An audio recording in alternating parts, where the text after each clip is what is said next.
প্রাচীন যুগ থেকেই আলজেরিয়াতে বার্বার জাতির লোকেরা বসবাস করত। বার্বারেরাই সম্ভবত প্রথম উত্তর পশ্চিম আফ্রিকায় বসতি স্থাপন করেছিল। এরপর এখানে পালাক্রমে বিভিন্ন আক্রমণকারী জাতিদের আগমন ঘটে।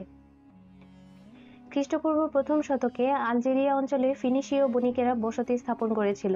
এরপর কার্থেজীয় জাতিরাও এখানে আক্রমণ করে। এর কয়েক শতাব্দী পরে রোমানরা অঞ্চলটি আক্রমণ করে এবং খ্রিস্টপূর্ব 40 অব্দ নাগাদ সমগ্র ভূমধ্যসাগরীয় উপকূলীয় অঞ্চলটি তাদের নিয়ন্ত্রণে নিয়ে আসে। খ্রিস্টীয় পঞ্চম শতকে রোমের পতন ঘটলে ভ্যান্ডাল জাতির লোকেরা অঞ্চলটি আক্রমণ করে।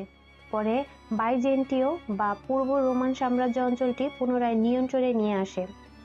খ্রিস্টীয় সপ্তম শতকে আলজেরিয়াতে মুসলমানদের আক্রমণ শুরু হয় এবং 711 খ্রিস্টাব্দ নাগাদ সমগ্র দক্ষিণ আফ্রিকা উমাইদ রাজবংশীয় খলিফাদের নিয়ন্ত্রণে চলে আসে।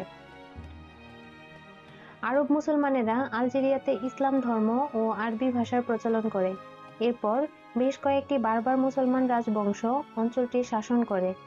এদের মধ্যে আলমোরাবিদ রাজবংশটি সবচেয়ে বেশি উল্লেখযোগ্য। আলমোরাবিদরা 1054 থেকে 1130 খ্রিস্টাব্দ পর্যন্ত শাসন করেন এবং তাদের সাম্রাজ্য ইউরোপের স্পেন পর্যন্ত বিস্তৃত ছিল। এরপরে আলমোহাদ রাজবংশটিও 1130 থেকে 1269 খ্রিস্টাব্দ পর্যন্ত আলজেরিয়া শাসন করেন। 1558 সালে তুর্কি উসমানীয় সাম্রাজ্য উত্তর আলজেরিয়া দখলে নেয়।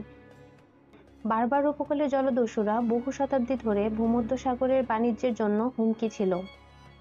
জলদস্যুদের আক্রমণে অতিষ্ঠ হয়ে তাদেরকে দমনের মিথ্যা কারণ দেখিয়ে ফরাসিরা 1830 সালে আলজেরিয়া আক্রমণ করে। 1847 সালের মধ্যে ফ্রান্স অঞ্চলটি সিংহভাগ এলাকায় সামরিক শাসন জারি করে। আলজেরিয়া একটি ফরাসি উপনিবেশে পরিণত হয়। 19 শতকের শেষে এসে ফরাসিরা আলজেরিয়াতে বেসামরিক শাসন চালু করে। এই সময় প্রায় 10 লক্ষ শ্বেতাঙ্গ ইউরোপীয় বা ফরাসি, স্পেনীয় ও ইতালীয়রা আলজেরিয়াতে অভিবাসন করে। কিন্তু বিংশ শতাব্দীতে 1920-এর দশক থেকে ফরাসি ঔপনিবেশিক শাসনের বিরুদ্ধে আলজেরীয়দের বিদ্রোহ দানা বেঁধে ওঠে। তারা আরও বেশি অধিকার দাবি করতে শুরু করে।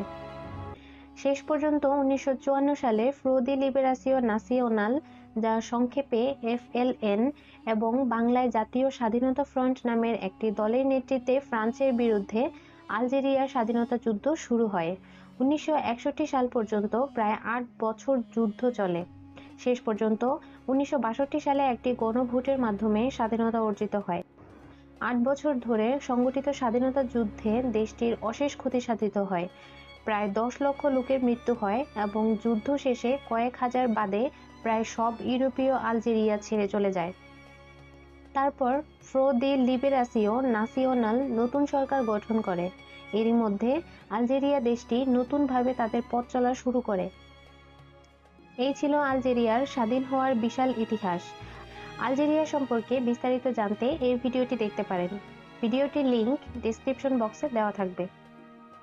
ভিডিওটি ভালো লাগলে অবশ্যই লাইক দিবেন, আর পরবর্তী ভিডিওর আপডেট পেতে আমাদের চ্যানেলটি সাবস্ক্রাইব করে আমাদের সাথেই থাকবেন।